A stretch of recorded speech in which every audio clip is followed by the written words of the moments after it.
이제 더 감동을 느껴보셔야 하는 시간입니다. 한 팀 한 팀씩 저희가 차례대로 10팀을 모두 짚어보는 시간을 좀 더 자세하게 갖도록 할게요. 이게 감동을 느끼는 시간입니다. 자아비판하면서. 자아비판하면서 감동을 제가 느끼겠습니다. 대신해서. 그렇다면 제일 먼저 저희가 분석을 할 팀은 류동학 기자가 잘 맞춰줬던 꼴찌 삼성. 최하위부터 가는 거예요? 네, 최하위부터 가야죠. 쭉쭉쭉쭉 저희가 치고 올라가 볼 텐데 삼성이 11승 43패. 아, 패가 정말 많네요. 최하위가 일찌감치 결정됐던 참 아쉬운 시즌이었는데요. 아, 제가 삼성 팬들한테는 정말 죄송한 얘기인데 네. 그러니까 이제 별다른 변수가 없었어요. 실제로. 그러니까 이동환 기자가 얘기했던 것처럼 외국인 선수 그 급여도 좀 적게 썼었고 네. 교체를 했을 때도 어떤 극적인 변화를 줄 수 있는 선수를 할 수 있겠느냐라고 봤을 때 유진 페프스 선수 들어왔지만 오히려 유진 페프스 선수 들어왔던 게 은발라 선수 있었던 것보다는 효과가 그렇게 크지 않다. 수비적인 측면에서는 뭐 그런 얘기를 했었고 또 하나는 그러니까 핵심은 그겁니다. 그러니까 삼성이 반등을 하기 위해서는 활동력을 높이면서 어떤 젊은 선수들의 어떤 발전, 네. 이관희, 정기범, 기병수 이런 선수들이 활동력을 높이면서 뭔가 이제 탈출구를 찾아야 되는데 여전히 중심이 김동욱, 김태술, 문태영 이쪽이다 보니까 근데 이 선수들이 이제 부상의 위험도 있고 기복도 있는데 또 잘 안 맞아요. 그러니까 가드 단신 가드하고 그 조직력이 좀 잘 안 맞아요. 그런 상태에서 정적인 농구를 해요. 근데 그렇게 되면 이 팀은 탈출구가 없는 거예요. 그러니까 이제 연패를 했을 때 끊어줄 수 있는 어떤 그런 부분들 뭐 이런 부분들이 전혀 없어서 그래서 삼성을 제가 제일 약하게 본 거였거든요. 실제로 맞았고. 네, 그러니까요. 11번밖에 승리를 하지 못했습니다. 전반적으로 조금 팀이 삐걱거리는 느낌? 그렇죠. 들었어요. 좀 전에 얘기한 것처럼 김태수 선수, 문태영 선수, 김동욱 선수가 이제 팀 셀러리 캡의 한 63% 정도 네. 차지하고 있는데 이 선수들이 결정 경기가 훨씬 더 많았거든요. 네네. 이들이 나오는 문태영 선수는 이제 54경기 다 뛰긴 했지만 김태수 선수와 김동욱 선수가 빠지는 경기가 있었고 그 바람에 젊은 선수들에게도 기회가 갔는데 그 젊은 선수들이 그 기회를 받을 만큼 노력을 했는지 의문이 드는 그런 경기력을 또 보여줬고 그러다 보니까 팀 성적은 하락세를 겪을 수밖에 없었고 여기에 외국인 선수 선택이 애초에 잘못됐기 때문에 외국인 선수 차지하는 비중이 굉장히 큰 리그임에도 애초에 출발 자체가 잘못됐기 때문에 거기에 또다시 교체 카드를 다른 팀들은 그래도 좋은 선택을 해서 데리고 왔는데 삼성만큼은 또 그 선택들이 또 안 좋았거든요. 그러다 보니까 최하위로 쳐질 수밖에 없는 그런 시즌이었습니다. 지금 삼성도 지금 이번 시즌에 조금 더 높은 곳을 바라보고 있기 때문에 준비를 아마 철저히 하고 있을 것으로 예상이 됩니다. 아마 이 팀도 최하위라는 그 충격에 굉장히 아픈 비시즌을 보냈을 것 같은데 어떤 부분을 조금 더 보완해야 내년에 치고 올라갈 수 있을까요? 아까 전에 이동환 기자가 말한 것처럼 빠른 농구를 하고 싶어 했는데 삼성 같은 경우에는 지난 시즌에 속공을 5.3개 정도 하고 상대에게서 속공을 또 7.9개 정도 내줬거든요. 속공에서 차이 나는 점수가 5.2점 정도 되는데 삼성이 덕실 편차를 또 따지면 한 7.9점 정도 되거든요. 네. 속공에서 그 덕진 편차가 한 70%가 나버리는 거예요. 빠른 농구를 원했는데 빠른 농구가 안 되면서 오히려 상대에게 역습을 당하고 그러면서 점수를 좀 많이 내주는 농구를 했거든요. 근데 이번 시즌에는 이상민 감독이 항상 추구하는 게 빠른 농구이기 때문에 그런 농구를 좀 하려고 같이 해야 되는 것 같고 근데 그런 농구를 하려고 하면 제일 우선 되는 게 수비고 여기도 리바운드가 이제 받침이 돼야 되거든요. 리바운드를 받침할 수 있는 외국인 선수를 우선 뽑아야 되고 여기 김진일 선수가 또 건강해야 되겠죠. 네. 그러면 조금은 더 이상민 감독이 원하는 농구가 되지 않을까라는 생각을 좀 해봅니다. 김진일 선수도 이번 시즌 중간에 상무에서 돌아왔잖아요. 네. 어떻게 보셨나요, 이 선수 오자마자? 평가가 안 돼요 지금. 보여줄 게 별로 없으니까. 네, 그러니까 김준일 열심히 하세요. 네. 김준섭은 이제 대표팀에서 이제 석점 슈터, 그러니까 김상식 감독이 좀 중용한 그런 선수로 이제 탈바꿈을 했고 그래서 성장을 조금씩 하는 것 같은데 김준일 선수 같은 경우는 계속 좀 기량이 냉정하게 말하면 좀 정체돼 있죠. 이 부분이 개인적인 문제인지 아니면 삼성하고의 어떤 팀 컬러가 맞지 않아서 그런 문제인지 그건 본인이 잘 알겠죠. 그런 부분. 근데 문제는 핵심은 그겁니다. 그러니까 김준일 선수가 여기서 사실은 김종규나 이승현이나 오세근하고 맞대결을 하기 위해서는 지금 기량으로는 안 돼요. 그러니까 몸을 갖다가 더 잘 만들어야 돼요. 네. 일단 기본적인 거 그거부터 해야 됩니다. 네. 해야 되고 아까 뭐 이재범 기자 잘 말씀해 주셨는데 삼성이 반등을 하려면 기본적으로 빡세게 굴려야 돼요, 선수들을. 선수들이 빡세게 구르든지 아니면 삼성 이상민 감독이 빡세게 굴리든지 둘 중에 하나 해야 됩니다. 일단 기본적인 ABC, 그러니까 A, B부터 해놓고 뭐 그 나머지 틀을 뭐 정적인 농구를 하든 동적인 농구를 하든 그렇게 해야 되는데 이거 기본적인 AB가 안 되어 있어요, 지금. 삼성이 이렇게 빡세게 운동을 하는 팀은 아니잖아요. 그렇죠. 그 부분이 가장 큰 문제고, 그리고 뭐 이제 삼성의 가장 그 주된 비판 중에 하나는 수비할 선수가 없다 그러는데 이 수비는 비시즌 때 사실은 연습을 하고 하면 그 향상이 되거든요. 그러니까 네. 수비가 안 된다 그러는 건 뭐냐면 그만큼 안 했다는 거예요. 네. 솔직하게 얘기합시다. 솔직해집시다. 네. 네. 이번에 제 연습 경기 보고 만약에 다음에 프리뷰 찍을 때 선생님 이게 계산이 안 된다. 저는 너무 신기하게 얘기하잖아요. 그리고 삼성 팬들은 저를 비판하지 마시고 플래카드를 두고 삼성 그 체육관 가가지고 박승하라고 얘기를 하세요. 삼성 팬들이 공감하고 있을 수도 있어요. 네. 제가 삼성은 뭐 못되게 바라셨습니까? 잘 되라는 마음에서 부족한 그러니까 부분을 말씀하신 대로 삼성 훈련 분위기 자체가 좀 자율적인 편이 맞아요. 진짜 그런 부분이 있고 또 삼성이 가진 딜레마 지금 김태수 선수는 어쨌든 DB로 이적을 했지만 그러니까 고액 연봉을 받는 베테랑들이 이미 거의 사실 경기를 보면 발이 제대로 안 떨어질 정도로 움직임이 둔화되는 뭐 문태영이라든지 김동욱 같은 선수들이 근데 이 선수들이 출전 시간을 안 받을 수는 없거든요. 근데 이 선수들이 나오면 수비는 무너지게 되어 있어요. 사실 현실적으로는 근데 안 쓸 수는 없고 그래서 이런 딜레마가 사실은 다음 시즌에도 경험할 수밖에 없는 부분인데 나이 그렇죠. 그러니까 사실 그런 부분을 좀 극복하려면 김준일이나 임동섭이 더 많은 출전 시간을 받을 수 있도록 본인들이 공수양면에 좀 성장을 해주고 좀 이제 어떻게 보면 선배들의 좀 이제 좀 모자란 부분을 좀 채워주는 부분이 좀 필요하지 않나 생각합니다. 자, 이런 모자란 부분을 잘 채워서 삼성이 또 내년 시즌에는 몇 계단이나 더 위로 올라갈지 그건 조금 이따가 한 번 더 제가 기습적으로 질문을 해보도록 하겠습니다. 자, 그리고 9위에 머물렀던 서울 SK 20승 34패로 9위라는 성적에서 시즌을 마무리했는데 사실 두 분 역시 SK를 상위권으로 예상을 해주셨거든요. 그렇죠. 경기 시작할 때 뭐 SK가 뭐 플레이오프 진출은 할 거라고 예상했던 건 말씀드렸었고, 근데 플레이오프 탈락할 수밖에 없었던 이유가 지금 보면 외국인 선수를 총 5번 교체를 했거든요. SK 같은 경우에. 근데 보면 뭐 2017, 2018 시즌에 LG도 뭐 5번 교체했는데 플레이오프 탈락했고, 그 다음에 KT는 2016, 2017 시즌에 외국인 선수를 5번 교체했는데 또 탈락했어요. 이들이 순위가 또 9위였거든요. SK 순위는 9위. 그러니까 외국인 선수만 보면 SK는 9위를 할 수밖에 없는 그런 외국인 선수 교체를 했다라고 볼 수 있는 거죠. 그러면서 SK가 개인적으로도 팀 개인적으로도 굉장히 또 삼성만큼이나 아쉬운 시즌이 아니었을까 싶은데 아마 전문가들 역시 여기 계신 분들도 그렇지만 SK에게 거는 기대가 컸던 만큼 실망도 참 컸던 시즌인 것 같아요. SK가 디펜딩 챔피언이니까 당연히 6강 갈 것이다라고 얘기를 했죠. 그리고 이제 헤인즈가 있고 뭐 김민수, 최부근 이런 선수들 핵심들이 코어가 많이 있으니까 맞아요. 뭐 당연히 6강 갈 거라고 생각을 했는데 6강에서 떨어졌는데 그게 많이 불안했던 거냐면 아까 뭐 얘기했듯이 헤인즈가 부상 전수가 너무 많다. 근데 작년에 그걸 메워줬던 게 테리 콰이트였는데 테리 콰이트는 못 나오죠. 못 나왔죠. 근데 대신에 잡았던 게 오디런 바셋이고, 근데 이 바셋은 기복이 엄청 심해요. 근데 수비가 안 돼. 그러니까 헤인즈가 만약에 부상을 당해서 뭐가 나오면 팀의 어떤 기둥 하나가 빠지는 것뿐만 아니고 여기 오디런 바셋까지 무너지는 거예요. 근데 여기에 뭐 최국영, 김민수 이런 선수들도 부상들이 있고, 최준영 같은 경우에는 사실 수비하고 리바운드하고 깜짝 속공하고 뭐 이런 부분들, 그러니까 어떤 틀이 만들어졌을 때 양념을 치는 역할을 해야 되는데 이 틀이 안 만들어지니까 최준영도 역할을 못 하는 거예요. 그렇다고 그 선수가 슛이 있는 것도 아니고, 그러니까 팀이 전체적으로 다 시스템이 망가진 건데 이렇게 될 수 있는 위험 요소들이 있다라고 지난 방송 때 우리가 얘기를 다 했어요. 이럴 수도 있다. 그래서 제가 그때 뭐라 그랬냐면, 문경 감독에 대해서 챔프전 우승을 하고 난 다음에 지도력이 이제 뭐 만개한 거 아니냐 뭐 이랬을 때 저는 좀 50대 50이다. 좀 더 봐야 된다. 그러니까 챔프전 우승한 부분에서 전술에 대해서는 뭐 효율적이었지만 지금 팀 칼라를 만드는 그런 상황에서는 아직도 불안한 부분이 많고 부족한 부분이 많기 때문에 올 시즌 잘 봐야 된다. 그런데 여지없이 망가지지 않았습니까? 더 봐야 돼요, 그러면.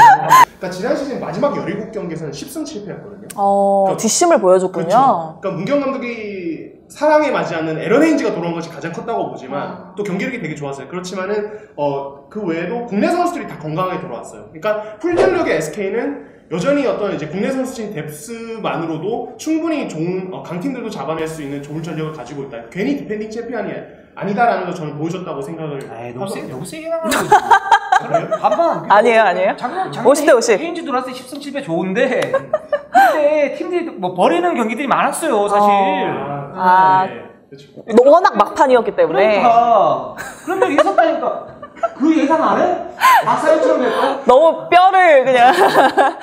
뭐 이 부분은 그럼 유동현 기자랑 생각이 좀 다를 수 있는 부분인데 저 같은 경우는 SK가 그래도 기본적인 힘이 좀 다른 팀들에 비해서 강한 팀이라고 봐요. 아니 SK가 객관적으로 그러니까 무슨 말 하는지는 알겠는데 객관적으로 보세요. 김선영, 네. 최부경, 김민수, 최준용 국대 라인업이에요. 이 팀은 어디 기본 진짜? 4강은 가야 되는 팀이잖아요, 그죠? 그러네. 네. 그런 팀인데 이게 반등이라고 그러고 챔피언까지 간다는 얘기예요? 아니 그 플레이오프 진출 이상은 한다. 6강은 아니 갑자기 자신이 없어지셨는데 그냥 네 지르세요. 네. 저는 2위 한다고 봅니다. 2위요? 예. 지르러. 갑자기? 저는 반반. 그러니까 제가 아까 말씀드렸던 그런 문제점, 그러니까 문경원 감독이 정확하게 잡고 가는, 그리고 선수들이 지금 비시즌 때 제가 볼 때는 이 선수들이 그러니까 노력을 좀 애매하게 해요. 여기도 보면 네, 말씀드렸던 것처럼 그러니까 자극을 좀 받고 네. 뭔가 바뀌어야 되는데 바뀌지 않아요. 그러니까 그게 있어야 돼, 이 팀도요. 그러니까 그게 많이 없는 상태라면 팀이 어떻게 스카웃이나 이런 건 되게 잘하거든요. 네. 스카우팅 리포트 이런 건 되게 잘하는 팀이 SK고, 그렇기 때문에 어떤 세부적인 전술 이런 부분 되게 좋은데 그런 선수들의 그 수비가 늘지 않는 거는 분명히 개개인의 어떤 준비에 문제가 있는 부분이에요. 그러니까 그게 만약에 안 된다고 치면 저는 SK가 챔피언 못 갈 거라고 봅니다. 만약에 말을 좀 더 보탠다 그러면 민수가 챔피언에 올라갔던 건 김민수가 했던 역할이 굉장히 큰데 김민수가 각성을 안 했어요. FA 계약하고 난 다음에 나와버렸어요. 자기 목표였던 챔피언 반지를 가졌기 때문에 그래서 이제 20경기밖에 안 뛰었던 거고, 그리고 또 최부경 선수가 이제 지금 무릎 수술을 한 걸로 알고 있는데 최부경 선수가 과연 건강한 모습으로 돌아올 수 있느냐, 그게 따라서 두 선수가 하는 역할이 굉장히 컸기 때문에 그래서 그 두 선수가 얼마만큼 건강하게 돌아오고 여기 최준용 선수가 각성을 문경원 감독이 원하는 대로 작성을 하고 안영준 선수가 이제 제대로 이제 부상 없이 뛴다 그러면 조금 더 좋은 성적을 거둘 수 있지만 하지만 이 김민수와 최부경이 불안 요소가 좀 있고 그다음에 또 최준용이 어떻게 이제 돌발 변수가 될지 모르기 때문에 조금 위험 부담이 있는 데다가 지금 전태풍 선수를 데리고 간 건 예전에 이승준과 이동준을 동시에 영입했던 것과 비슷한 효과가 나타나지 않을까라는 생각이 들거든요. 두 선수가 물론 엔터테인먼트적인 면에서는 굉장히 좋은 효과를 거뒀지만 팀 성적에 있어서는 큰 효과가 없었거든요. 그러니까 자꾸 그런 선수형을 왜 하는지 모르겠어요. 제가 그때 이승준, 이동준 있을 때도 그 시즌 전에 제가 SK 망할 거다라고 기사를 썼었거든요. 근데 류동현 기자님 기사 진짜 세요. 저는 제 나름대로 팩트만 얘기하는 거거든요. 그러니까 망할 영입을 왜 하냐 도대체. 이게 1+1이면 3이 이거 최소 2가 되는데 1+1이 -1이 되는 그런 영입을 왜 하냐. 아니 왜냐면은 농구 기사 이제 저도 이제 농구장 이제 리포팅 하러 나가면 아침에 이제 일어나서 기사 먼저 보는데 댓글 많이 달린 뉴스 1위 항상 류동현 기자 류동현. 사회가 많이 각박해졌어요. SK가 사실 지난 2년 동안 천국과 지옥을 맛봤다고 해도 과언이 아닐 것 같습니다. 어찌됐건 변수가 참 많은데 이번 시즌은 좀 어떻게 극복을 해낼지 여러분도 기대를 많이 해주시기 바라고요. 또 지지난 시즌에 서울 SK와 거의 자웅을 다퉜던 원주 DB 역시 버튼이 떠나니까 확 내려앉았어요. 그렇죠. 지금 DB 같은 경우에는 보면 정규리그 우승하고 난 다음에 또 이제 플레이오프 탈락을 했는데 그때도 2011-2012 시즌에도 44승을 거두고 난 다음에 그 다음 시즌에 또 플레이오프 탈락했거든요. 그때도 이제 변화 중에 하나가 뭐냐면 외국인 선수 제도가 바뀌었어요. 그러면서 그때 로드 벤슨을 잡지 못하고 그러면서 외국인 선수를 좀 제대로 뽑지 못하면서 결국은 플레이오프 탈락했는데 이번에도 또 이제 외국인 선수 제도가 바뀌었거든요.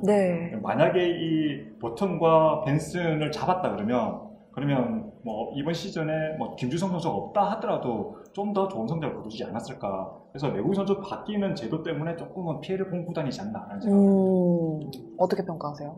제가 그 지난 방송 때 버튼이 다시 돌아올 수 있다. 투웨이 계약을 했고 NBA에서 올라가면 시티 투웨이 계약을 했고 그래서 만약에 NBA에서 10경기인가 규정상 이제 뛰지 않으면 돌아올 수 있거든요. 네. 있다 그랬는데 그건 제 헛소리였습니다. 알고 봤더니만 왜 이렇게 헛소리를 하셨나요? 그때 이제 계약 관계가 네. 그러니까 밝히지 못하는 계약 관계가 있었어요. 그러니까 버튼이 그 이상돈 감독이 그때 미러키를 갔잖아요. 가서 이제 버튼은 뭐 가족하고 식사하고 뭐 이런 그에 나왔잖아요. 네. 이제 버튼이 얘기를 했대요. 뭐라고 얘기냐면 계약이 굉장히 세게 됐다. 그러니까 그 DB에서 도저히 줄 수 없는 그런 금액을 줬다 거기에서. 그렇구나. 네, 못 오지. 네, 못 간다. 그래서 좀 알아봐라. 그래가지고 출전했던 선수 중에 한 명이 마커스 포스터였어요. 근데 그 얘기는 이제 알려지지 않았었고. 네. 그래서 버튼이 돌아올 수도 있지 않을까요? 그랬을 때 거기에서 그럴 수도 있겠죠. 뭐 이렇게 하고 말았는데. 저가 이제 거짓말 그니까요. 네, 사과드립니다. 네. DB 팬들한테 쓸데없는 기대감만 심어주셨군요. 그렇게 되는 거예요. 그렇군요. 죄송합니다. 아무튼 정말 이 원주 DB에게 네네 킵 고잉 하세요. 네네네. 그래서 마커스 포스터 선수 들어왔는데 저는 DB는 올 시즌도 굉장히 좀 재밌는 시즌이었다고 생각이 듭니다. 그래요? 네, 그러니까 12인 로테이션을 철저하게 움직이면서 모든 선수들이 다 이렇게 기회를 줬을 때 인상적인 그런 경기를 했었고 또 네네. 객관적 전력 자체가 사실 6강을 갈 수 없는 그런 전력임에도 불구하고 시즌 막판까지 6강 싸움을 했다는 것 자체가 굉장히 의미가 있고 맞아요. 또 경기 요소를 볼 때는 뭐 포스터 선수도 그렇지만 유성호 선수였던 버저비터 뭐 이런 부분들이 그죠? 네, 그때 아직도 소름 돋아요. 네, 그런 부분들이 있어서 사실 굉장히 보는 눈이 즐거웠던 그런 경기를 했었거든요. 뭐 그런 점에서는 DB는 여한없는 시즌을 보냈고 만약에 6강을 갔다 그랬을 때 6강 가도 대책이 없어요, 거기는. 일단 가는 거예요, 예를 들어. 그 선수가 지금 뭐 예를 들어서 김종규 잡긴 했지만, 그러니까 많이 좀 약한데 새로운 피를 갖다 좀 수혈을 좀 해야 될 부분도 있잖아요. 그러니까 이제 그런 면에서는 뭐 6강에 탈락되는 게 그렇게 크게 데미지가 있지는 않다. 아니 근데 저는 작년 DB 그 경기를 보면은 정말 이상돈 감독에게 뭔가 있나? 이런 벤치에 앉아있던 선수들에게 뭔가 의욕을 더 불어넣어준다고 해야 되나요? 막 그런 느낌을 받았거든요. 사실 저는 그런 의미에서 2017-18 시즌에도 DB가 시즌 전에 꼴찌 후보로 꼽히다가 정규리그 1위하고 준우승까지 했잖아요, 챔프전. 그런데 이번에는 사실 더 심하다라는 평가를 받았어요, 시즌 시작하기 전에. 또 왜냐면은 주경민이 상무에 입대했고, 말씀하신 대로 버튼은 떠났고, 그러니까 17-18 시즌에 어떻게 보면 기적을 만들어낸 주역들이 다 떠났고, 김주영 선수도 은퇴했고, 그러니까 거의 정말 원래부터 아무것도 없었던데 뭐 심어놨더니 그것마저 뽑히는 느낌이었거든요. 허허 벌판이 된 느낌. 그러니까 어쨌든 뭐 농구라는 것이 팀 스포츠이긴 하지만은 그 가운데서도 어떤 중심이 되어줘야 할 핵심 선수들이 반드시 있어야 돼요. 그래야 다른 선수들이 롤플레이어에서 제 기능을 할 수 있는 거지. 롤플레이어들만 혹은 리그에서 별로 기량을 발휘하지 못하는 선수들만 잘 모아서 잘 구성을 한다고 해서 농구가 잘 되진 않거든요. 맞아요. 근데 DB는 그런 면에서 사실 정말 뜻밖의 없고, 그런 가운데서 마커스 포스터, 저스틴 틸먼 처음 시작할 때 이 선수들도 대학 졸업하고 바로 프로에 온 선수들이에요. 그러니까 KBL이 첫 직장이에요. 그래서 더더욱더 걱정을 많이 했는데 이상문 감독이 시즌 초반부터 포스터나 틸먼에게 뭐 예를 들어서 향후에 NBA로 넘어가는 자극을 받아라. 이 시즌을 통해서 우리는 버튼도 그렇게 만들어주지 않았느냐. 이런 식으로 자극도 많이 하고, 그리고 실제로 이상문 감독이 전술적으로도 굉장히 잘 활용을 하고 이렇게 한 것이, 저는 사실 결과적으로는 8위를 차지했지만 막판까지 6강 가능성이 생긴 것 자체가 저는 이 팀이 엄청난 성과를 거뒀다고 생각하고, 어떻게 보면 이번에 김종규 선수 영입한 게 그런 지난 2년의 고생을 보답받은, 물론 뭐 이제 이 선수의 연봉이나 뭐 이 선수의 가치에 대한 논란이 조금 남아있지만은 저는 DB가 되게 대단한 시즌을 보냈다고 생각을 해요. 기대치랑 비교하면. 그 이상범 감독이 극적으로 좀 변한 게 있어요. KGC 인삼공사 시절에 우승을 하긴 했었는데 그때 당시에는 감독을 좀 설익은 느낌? 그러니까 이제 승부처의 맥을 잡는 부분들은 잘 아는데 선수단을 전체적으로 이제 동기부여를 주고 그리고 거기에 대해서 뭔가 이제 비시즌 플랜을 짜고 이런 큰 그림에 대해서는 좀 부족한 지도자였단 말이에요. 근데 3년 동안 쉬었지 않습니까? 3년 동안 쉬면서 그 일본 오우리 고등학교, 후쿠오카에 있는 오우리 고등학교를 가서 거기서 이제 국가대표에서 쓰던 뭐 원수리온 수비 전술 뭐 이런 것들을 가르쳤는데 가르치면서 이제 눈높이를 대폭 이제 낮추면서 이렇게 했대요. 그러니까 이제 고등학교 선수들이니까 오리 고등학교도 뭐 명문 고등학교긴 하지만 어쨌든 프로보다는 약하니까 그래서 그렇게 지도를 하면서 어떤 깨달음을 얻었냐면 최대한 쉽게 좀 얘기를 해줘야겠구나. 그게 뭐 아마 선수든 프로 선수든 그러니까 이제 그 NCA에서 명장 중에 한 명을 꼽히는 그 감독 중에 조은준 감독이라고 UCLA의 전설적인 감독이 있는데 그 감독님 같은 경우에도 제일 원칙이 그거였어요. 그러니까 선수들 눈높이에 맞추자. 그래서 맨 처음에 가르쳐주는 게 운동화 끝매는 방법부터 가르쳐주는 그런 이제 기본 철학이 있는 거거든요. 근데 지금 우리 뭐 프로라고 그러지만 레벨 자체가 그렇게 높지는 않기 때문에 그런 이제 눈높이 맞추는 게 굉장히 중요한데 이상문 감독은 그런 3년의 어떤 공백 이런 부분들을 그런 식으로 보완을 하면서 DB에 딱 왔을 때 DB 선수들이 또 무명들이 많으니까 맞아요. 동기를 부여해주고 너가 잘할 수 있는 부분들에서 좀 더 해주고 좀 세밀해졌다는 거죠. 그런 부분들이. 이제 그런 부분들 때문에 사실은 10인 로테이션을 갖다 쓸 수 있었고 그런 선수들이 들어가면서 열심히 하고 성적이 나오고 그게 이제 경기력이 극대화되고 이런 이제 선순환 구조를 만들어졌다라는 거. 그래서 이제 DB가 2년 동안 돌풍을 일으켰는데 거기까지 좋습니다. 이제는 김종규 왔으니까 또 시험 때 쓴 거죠. 저는 이번 시즌 너무 궁금한 게 일단 이상범 감독의 그 지도력, 선수들의 눈높이에 맞춰서 얘기할 줄 아는 그런 지도자의 자세가 정말 좋습니다. 그리고 어느 정도의 성과를 뭐 지난 시즌에도 그렇고 뭐 예전에도 그렇고 보여줬다고 믿어요. 그렇다면 이제 뭐 김종규 영입을 했죠. 김태술도 데려왔죠. 이제 이 선수들을 어떻게 과연 요리하면서 한 시즌을 또 보낼지. 근데 뭐 지난 시즌 같은 경우에 DB 같은 경우에는 그 전 시즌에 모든 선수들에게 기회를 준다는 걸 알고 선수들이 조금 나태해진 면이 좀 있었거든요. 그런 시행착오를 겪고 그리고 이번 시즌에 앞두고 완전히 이제 좀 정리할 선수는 완전히 또 정리를 해버렸죠. 그렇기 때문에 남을 선수가 좀 남았고 전력을 확실히 이제 강화를 해놓은 상태거든요. 근데 지금 보면 이상범 감독 같은 경우에는 지난 시즌에 이제 그 전 시즌 대비 11승 먼저 더 거뒀어요. 근데 이번 시즌엔 전 시즌 대비 13승을 까먹었거든요. 그러면 이상범 감독이 부임할 때 성적을 따지면 이성이 지금 더 부족한 상태인데, 근데 그 부족한 부분을 채울 수 있는 김종규를 데리고 왔는데, 근데 이게 조금은 더 그전에는 모든 선수들이 이제 간절한 상태지만 지금은 김종규 어느 정도 약간 자기들이 할 수 있다는 마음을 가지고 있는 상태에서 김종규가 들어오면서 약간 연봉에 대한 이제 불만을 가질 수 있는 상황이 돼 있는 상태거든요. 근데 그게 이상범 감독이 얼마만큼 이 선수들도 마음을 다 잡아서 하나로 만들 수 있느냐가 제가 볼 때 그게 더 중요한 것 같아요. 힘들 것 같아요. 분명히 모든 선수들은 자기 나름대로 코트에서 어느 정도 보여줬다고 생각을 할 건데, 근데 김종규 선수가 들어오면서 모든 선수들의 연봉이 깎일 수밖에 없는 상황이 돼버리거든요. 그러면 그 부분은 조금 어떻게 이제 선수들이 마음을 다독여서 이상범이 잘 다독여서 나가느냐, 그게 정말 참 큰 숙제라는 생각이 듭니다. 어렵겠는데? 그 DB 같이 뭐 최근 2년간 12 로테이션을 이렇게 돌리는 그런 팀이 있고, 예를 들면 모비스처럼 이제 우승을 하려면 집중과 선택을 해야 되거든요. 주전하고 비주전을 확고하게 구하고, 그 다음에 주전은 한 30분, 비주전을 언제 뛰겠다, 뭐 이런 그 역할 롤을 갖다가 구분하는 그런 어떤 팀 로테이션이 돼야 되는데, 이제 DB는 12명이 만약에 뛰었지만 이제는 확실하게 정말 주전하고 비주전을 구분해야 되는 그런 상황이 나오는데, 긍정적인 부분은 어떤 부분이냐면 이상범 감독이 KGC 우승을 할 때 그때 당시에 이제 호화 멤버였거든요. 박찬희, 이정현, 오세근, 양희종 뭐 이런 선수들 다 있었는데 그 선수들에 대한 어떤 당근과 채찍을 잘 주면서 선수단 관리는 잘했어요.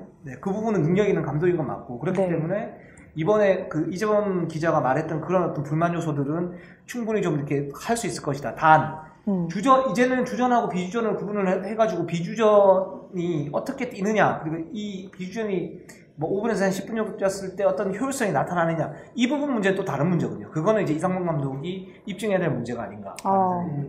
yes or no로 대답해주세요. DB가 올 시즌 김종규의 영입 그리고 이상범 감독의 지도력으로 파리에서 우승 후보로까지 뛴다. 플레이오프 진출. 저는 된다고요. yes? 저도 예스. yes? 저도 된다고 보는데, 근데 다 항상 전제 조건이, 어떤 팀을 예상할 때 전제 조건이 외국인 선수거든요. 그건 그래요. 맞아요. DB도 지난 시즌에 돌풍, 그냥 만약에 틸먼이 계속 뛰었다면 DB 윌리엄스가 아니라 틸먼이 있었다면 플레이오프 나갈 수도 있었다는 생각을 해요. 왜냐하면 윌리엄스가 이제 DB 가서 리바운드를 더 틸먼보다 더 많이 잡고 했지만, 근데 결국 나왔던 얘기가 뭐냐면 조동현 감독도 윌리엄스를 쓰면서 했던 얘기가 이 선수는 한 시즌을 치르기엔 부족한 선수다. 체력 때문에. 그런 얘기를 했었거든요. 근데 이상범 감독도 그 얘기를 했어요. 시즌 막판에. 윌리엄스를 쓰다 보니까 왜 조동현 감독이 그 얘기를 했는지 알겠다라고 얘기했거든요. 그렇기 때문에 틸먼과 포스터가 있었다 그러면 플레이오프는 충분히 나갈 수 있는 팀이라고 볼 수도 있는 상황이었거든요. 근데 저는 조금 반대예요. 그러니까 틸먼은 되게 불안했어요. 그러니까 이제 계속 기회를 줬는데 이 선수가 이제 외곽에서 석점도 좀 던지고 또 아니 근데 중요한 건 뭐냐면 DB가 윤호영 선수의 지금 이제 골밑을 지킬 수 있는 선수가 윤호영 선수하고 틸먼밖에 없지 않습니까? 네. 근데 그 상태에서 틸먼이 그럼 많이 뛰어야 되는데 왜냐면 윤호영 선수가 한 25분 30분 정도 효율성이 가장 극대화되는 그런 선수니까. 근데 틸먼이 안쪽 수비나 뭐 이런 그 공격에서 안쪽 공격이 굉장히 견고하지 못했어요. 그래서 그 부분을 갖다가 좀 올라갈 거라고 생각을 했는데 그 부분이 올라가지 않았고 만약에 그대로 뒀다면 DB가 그냥 그 상태에서 무너질 수 있는 그런 상황이 됐을 수도 있거든요. 근데 그걸 잡아준 게 리온 윌리엄스예요. 그러니까 리온 윌리엄스의 단점이 그게 있는 건 맞는데 그 DB가 막판 6강을 못 갔던 이유 가장 큰 이유는 리온 윌리엄스 그 부분도 있지만 가장 큰 이유는 포스터의 부상 때문입니다. 그러니까 이 포스터 선수가 부상을 입고 나서 거기서부터 꼬꾸라지기 시작을 한 거거든요. 이제 그 부분이지. 그러니까 리온 윌리엄스의 문제는 뭐 두 번째, 세 번째 문제지 첫 번째 문제는 아니다. 지금 비시즌 동안 FA 진행이 지금은 끝난 상태죠. 그러면서 김종규 선수를 영입한 DB에게 모든 이 농구 팬들의 시선이 쏠리고 있는데 다음 시즌을 어떻게 또 준비를 할지 이상범 감독의 손에 달려 있는 것 같습니다. DB의 활약 기대하겠고요. 이어서 7위로 넘어가 볼게요. 안양 KGC 인삼공사. 자, KGC의 지난 시즌은 정리해본다면 좀 어떤 시즌이었다고 평가할 수 있을까요? 일단 틀을 잘못 짰다. 냉정한 평가. 틀에 대한 조금 상세적인 설명을 좀 해주시죠. 얘기 좀. 네.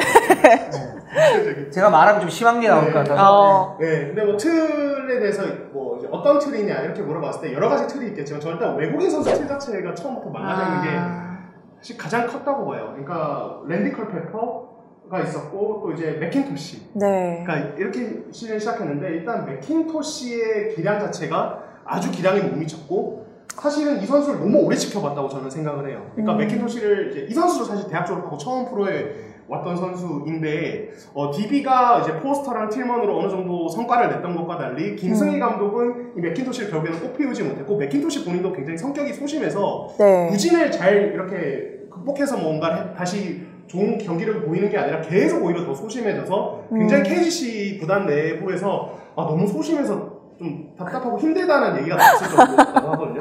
사실 외국 선수가 아까도 말씀드린 프로농구에서는 KBL에서는 외국 선수가 굉장히 중심이 되어지고 어떻게 보면 이끌어줘야 돼요. 국내 베테랑보다 이끌어줘야 되는 측면이 있는데 외국 선수가 이렇게 좀 소심한 모습 보이고 경기력 자체도 안 좋아버리면 사실 팀이 그냥 무너질 수밖에 없다고 저는 보고 사실 KGC는 시즌 초반에 그런 부분이 굉장히 좀 컸던 팀이라고 저는 얘기를 하고 싶습니다.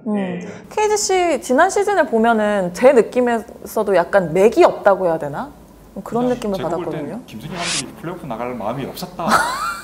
KGC 스스로가 없었다. 뭐 이런 느낌이 좀 있어요. 최종적으로 보면 이제 외국인 선수 선택이라든지 그런 걸 보면 그렇게밖에 판단을 못하는 상황이죠. 왜냐하면 뭐 오세근 선수가 있다 하더라도 그 우승할 때도 보면 하정진 선수가 있을 때도 KCC가 우승할 때 빅맨이 있었거든요. 네. 그러니까 오세근 선수가 있어도 빅맨이 있어야지 우승을 할 수 있는데 그럼 플레이오프 우승이 아니라 플레이오프 최소한 나가려고 한다 하더라도 빅맨이 있어야 되는데 그 맥킨토시 대신 선택한 선수도 테리였거든요. 그러는 바람에 이제 KGC 인삼공사 같은 경우에는 3점슛을 지난 시즌에 1646개를 던졌는데 이게 그 전까지 가장 많은 3점슛을 던졌던 팀들이 1400개 정도밖에 안 됐거든요. 1500개 넘었던 팀이 없어요. 그리고 KT가 3점슛 군단이라고 얘기해서 양궁농구 많이 했잖아요. KT도 1601개 정도 던졌거든요. 뭐야? 왜 이렇게 많이 그러니까 던졌어? KGC 인삼공사가 그냥 난사를 한 거네. 굉장히 그렇게 많이 던졌던 농구를 했죠. 그러니까 자기 예전 뭐 색깔보다는 조금 3점슛에 너무 의존한 농구를 하니까 성적이 안 날 수밖에 없고 또 여기에 이제 오세근 선수가 더군다나 이제 부상으로 빠지는 경기가 좀 굉장히 많았기 때문에 더더욱 이제 성적이 안 나온 시즌이지 않나. 라는 생각이 들어요. 그러니까요. 뭔가 이길 것 같은 느낌이 별로 안 들더라고요. KGC 경기. 그래서 제가 지난 방송에서 뭐라고 하셨나요? 뮤비티에서 제가 그렇게 말씀을 드렸어요. 맥킨토시가 굉장히 불안하다. 사실은 사이먼 같은 선수가 있어야만 네. 제가 볼 때는 오세근 선수 같은 포스트 서면서 그렇게 되면 경쟁력이 극대화되는데 맥킨토시는 어떻게 보면 굉장히 테스트용, 그러니까 테스트가 굉장히 그 용 선수로서 이게 좀 많이 불안하다. 기본적으로 좀 도박 같은 선택이다. 잘 될 수도 있지만 그래서 김승기 감독이 어떻게 이 부분을 갖다 조절하느냐가 굉장히 중요하고, 두 번째는 오세근 선수가 계속 지금 부상 이슈가 있지 않습니까? 네. 그러니까 근데 오세근 선수는 플레이오프 때는 바짝 이렇게 하기 때문에 정규리 그때 뭐 예를 들어서 아마 4위에서 6위 사이에 가더라도 이 선수 출전 시간을 뭐 25분 내외로 이렇게 조절해주면서 계속 끌고 가야 돼요. 맞아요. 관리를 해주면서. 그러면 이제 플레이오프 때 이제 승부를 갖다 볼 수 있지 않습니까? 그러려면 당연히 연결 센터를 데리고 오는 게 논리적으로 맞잖아요. 근데 퍼드를 데리고 왔어. 그래서 야, 이거는 뭐지? 근데 결국 이제 정규리그 때 보면 오세근 선수 무리해가지고 예, 시즌 아웃 했죠. 그리고 랜디 칼페퍼 잘하는데 햄스트링 계속 올라오는데 계속 뛰켜서 그렇게 됐죠. 네. 그러니까 김승희 감독님이 저는 무슨 생각을 하고 있는지 모르겠지만 이런 이제 선수 출전 시간의 매니지먼트는 진짜 다시 한번 좀 생각을 해보셔야 되는 것 같아요. 그러니까 자기의 어떤 그 농구 철학이 뚫는 터널도 좋고 강력한 또 수비 농구 하는 것도 굉장히 좋지만 이런 부분도 그 전체적인 틀에서의 어떤 그 매니지먼트 하는 능력은 좀 다시 한번 생각을 좀 해보시면 좋을 것 같아요. 그 면에서 거기서 이제 갔습니다. 윤리 씨. 뭐 반등의 기미는 없는 건가요, 이제? 뭐 오세근 선수가 지난 시즌에 뭐 최고 연봉을 받았었는데, 근데 최고 연봉 받았던 선수들 중에 가장 결정기 수가 제일 많아요. 29경기 결정했거든요. 그러니까 오세근 선수가 연봉 받은 만큼의 가치를 못했다라고 볼 수밖에 없는 시즌이거든요. 네. 지난 시즌은 아까 좀 전에 얘기한 것처럼 오세근 선수 부상 당하고 싶어서 당한 게 아니라 관리를 좀 더 해줬다면 더 많은 경기를 뛸 수 있었는데 그 관리 측면도 조금 있는 부분이고, 이번 시즌에는 뭐 오세근 선수가 몸 관리 제대로 해서 만약에 뛴다 그러면 오세근 선수 뛰는 것만으로도 뭐 인상공사는 상당히 나을 팀이기 때문에 조금 확실히 반등을 할 가능성이 높고, 또 김승기 감독이 자존심이 또 세기 때문에 네. 지난 시즌 한번 플레이오프 탈락을 했고, 그래서 반등을 하려고 노력을 할 것 같아요. 아까 이제 수비에 대해서 얘기를 해주셨는데 그 부분이 저는 좀 그랬어요. 그 부분도까지. 그 부분이 두 가지 문제가 있는데, 일단 수비를 그러니까 활동력을 높게 하면서 굉장히 압박이 심하면 체력적인 문제가 생기잖아요. 그렇죠. 네. 그걸 부담을 감수하고 그렇게 하는 건데, 그렇게 하려면 기본적으로 선수의 어떤 기용폭을 늘려야 돼요. DB처럼. 근데 그렇지 않아요. 그러니까 출전하는 선수들한테 집중적으로 출전 시간을 주고 다음 게임에 또 그렇게 해요. 그렇게 되니까 부상 위험이 높아지는 거예요. 네, 그렇네요. 네, 그러니까 그렇게 하려면 로테이션을 좀 더 활발하게 해줘야 돼요. 그거는. 그럴 수밖에 없잖아요. 두 번째는 수비 활동력은 굉장히 강조를 하는데 수비 스텝은 엉망이에요. KGC가 특히 실린더에 대한 개념을 잘 모르는 것 같아요. 제가 올 시즌에 기사를 한번 쓴 적이 있는데, 예를 들어서 저는 기함을 했는데 네. 여기 슈터가 볼을 잡고 있어요. 근데 뭐 보통 이제 수비를 할 때 이렇게 잡다 뺐다 잡았다 뺐다를 해줘야 돼요. 왜냐면 이렇게 했을 때 얘 걸리면 무조건 자유투니까. 근데 계속 이렇게 있는 거예요. 높이 올리는가. 근데 이렇게 해가지고 올라가가지고 슛을 쏴가지고 석점 이제 자유투를 받는데 그거 가지고 항의를 하는 거예요. 그러니까 야, 저거는 실린더에 대한 기본적인 개념을 모르는구나. 수비를 할 때 그런 부분을 가르쳐줘야 되는데 저 부분 얘기를 안 하나? 뭐 전 이런 좀 느낌이 좀 들었었거든요. 그러니까 그런 부분을 좀 강조를 좀 해줘야 돼요. 그러니까 수비를 굉장히 강조를 하면서 그런 디테일을 얘기를 안 하면 수비 효율성이 당연히 떨어질 수 없는 거죠. 떨어질 수밖에 없는 거죠. 저 처음 알았어요. 이거 이렇게 해야 되는 거. 예를 들어서 슈터예요. 네. 제가 이렇게 하면 그냥 치고 올라가면 그냥 네. 파울이잖아요. 그러니까 넣었다 뺐다 이렇게 해줘야 되는 거거든요. 좀 압박적인 수비를 해줘야 되는데. 그 상태에서 예전에 그 르브론 제임스가 있고 카와이 레너드 있었을 때 카와이 레너드가 르브론 제임스 막을 때는 정말 어떤 수비까지 했으면 이게 정상적인 수비가 안 되니까 눈을 가려버려요. 가렸다 뺐다. 이거는 괜찮은 건가요? 그렇죠. 반칙이 아니죠. 이렇게 했다가 여기서 쭉 치고 올라가면 이제 파울이 되는 거죠. 아, 그렇구나. 아파. 아, 그렇군요. 이런 수비에 대한 좀 개념이 생기니까 좀 어떻게 KGC가 좀 더 압박적인 수비를 해야 되는지도 느낄 수가 있었고, 좀 오세근 선수의 빈자리가 컸던 지난 시즌이 아니었나 싶습니다. 좀 안양 KGC도 이번 시즌 좀 반등이 필요할 것 같고요. 또 6위에 머물렀다기 하기보다는 부산 KT는 6위로 올라섰다고 하는 게 맞는 표현이지 않을까요? 그렇죠. 네. KT 같은 경우에는 보통 뭐 플레이오프 탈락 팀, 유럽팀. 그러니까요.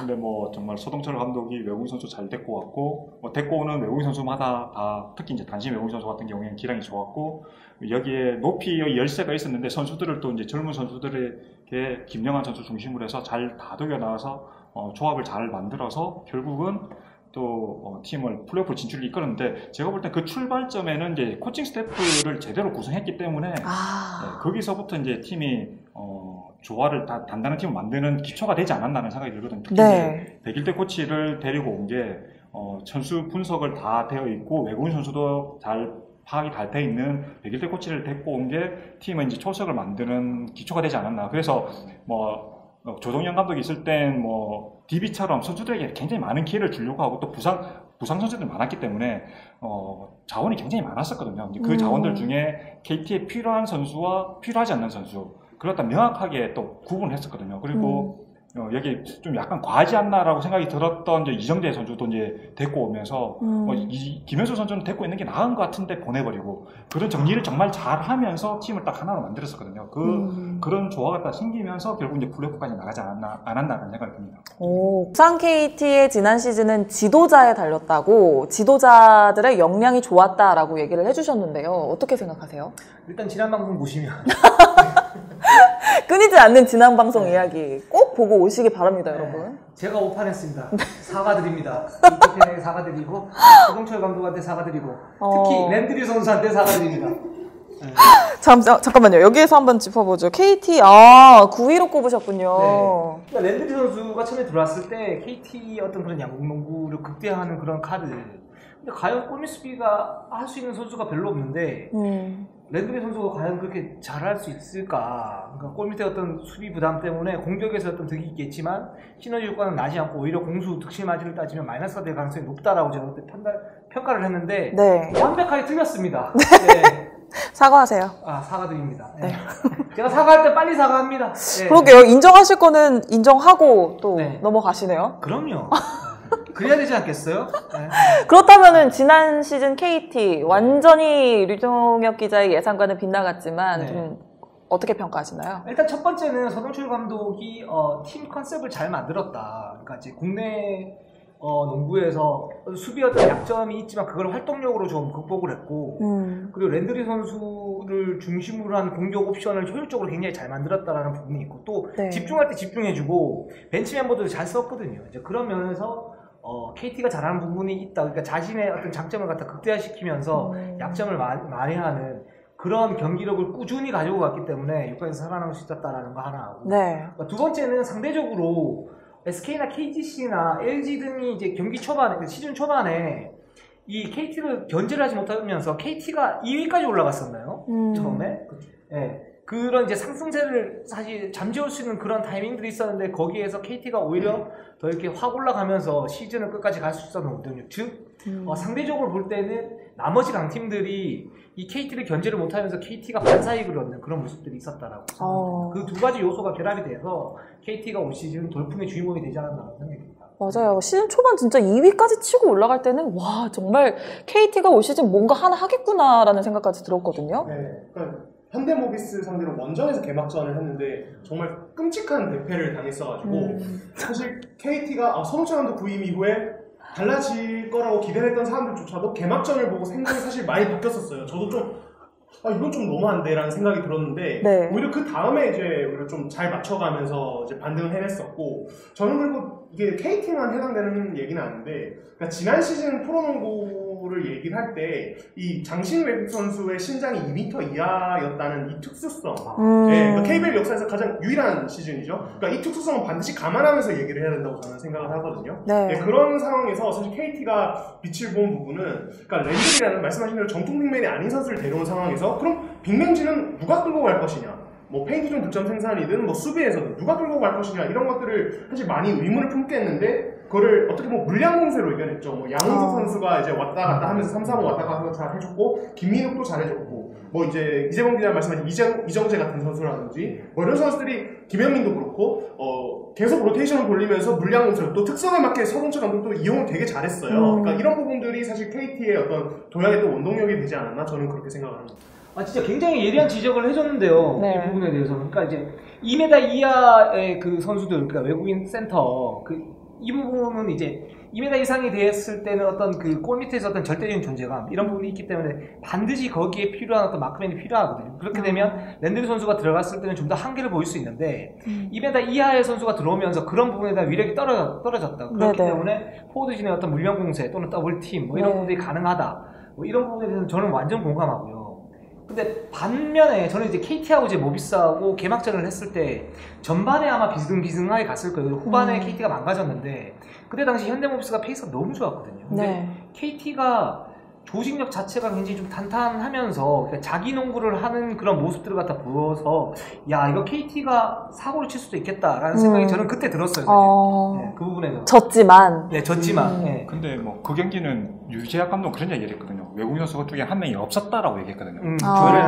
헤르난데즈가 완전히 외국인 선수 기량이 아니었기 때문에 근데 그런 상태에서 이제 경기를 했고 그 서동철 감독은 애초에 원했던 외국인 선수는 2m 이하임에도 이제 센터를 원했었어요. 처음에 센터를 봤는데 그에 맞는 이제 금액이라든지 그 조건에 맞는 외국인 선수가 없기 때문에 랜드리가 돌아섰고 그에 맞춰서 이제 또 서동철 감독이 KD 시절에 했던 농구가 3점슛 중심의 농구였기 때문에 그걸 또 정복을 그대로 시키면서 KT가 좋은 성적을 거뒀고 KT가 또 외국인 선수 데리고 오는 그 이외에 이제 외국인 선수 데리고 오는 선수들이 다 괜찮았는데 네.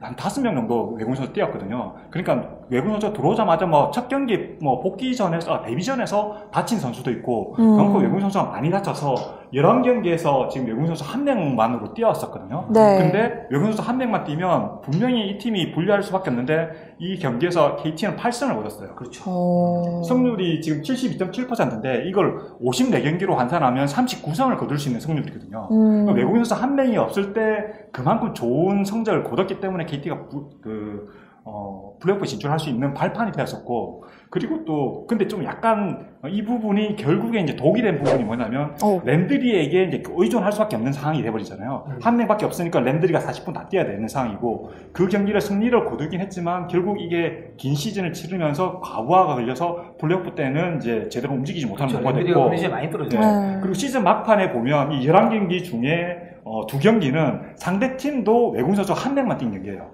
그러니까 외국인 선수 1명당 1명이 뛰는 경기였는데 그 2경기에 또 졌어요. 그러니까 외국인 선수 1명만 뛴 1대2 경기에서는 8승 1패. 8승 1패인데 외국인 선수 1명일 때는 뭐 2패다. 이거는 결국은 그 앞에 랜드리가 과부하가 걸렸기 때문에 그런 동등한 조건에서도 질 수밖에 없었고 LG와의 플레이오프에서도 정말 선전했지만 질 수밖에 없었던 게 랜드리가 그 피로 누적이 쌓여 있었기 때문에 결국은 이제 지지 않았나라는 생각이 들어요. 앞서 말씀해 주셨다시피 KT에 대한 기대감 사과도 하셨잖아요 아까 전에.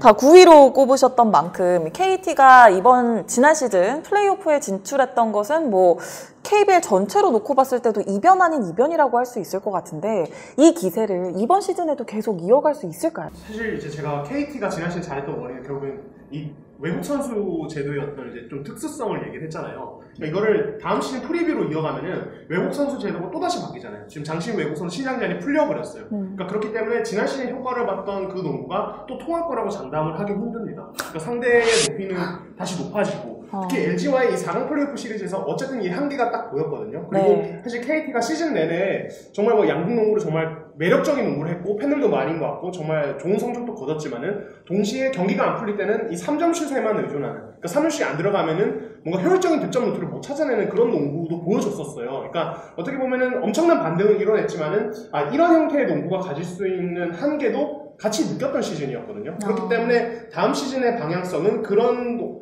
어쨌든 서동철 감독이 여전히 감독이고 그 색깔은 같을 거예요, 전체적인. 하지만 그런 농구에서 가질 수 있는 어떤 단점을 보완하는 쪽으로 가야 된다. 아까 이재범 기자가 말씀해 주셨던 그 잘 이끄는 코칭 스태프들 그리고 감독의 역할이 이쯤에서 조금 필요한 때인 것 같습니다. 이 신인 선수들의 성장과 또 KT가 지난 시즌 플레이오프에 진출했던 그 저력을 올 시즌 이어갈 수 있을지 기대가 되고요. 인터뷰하고 리포팅하면서 즐거운 시즌이었는데 이렇게 다시 한번 짚어보니까 좀 더 정확하게 알 수 있었던 시간이었던 것 같습니다.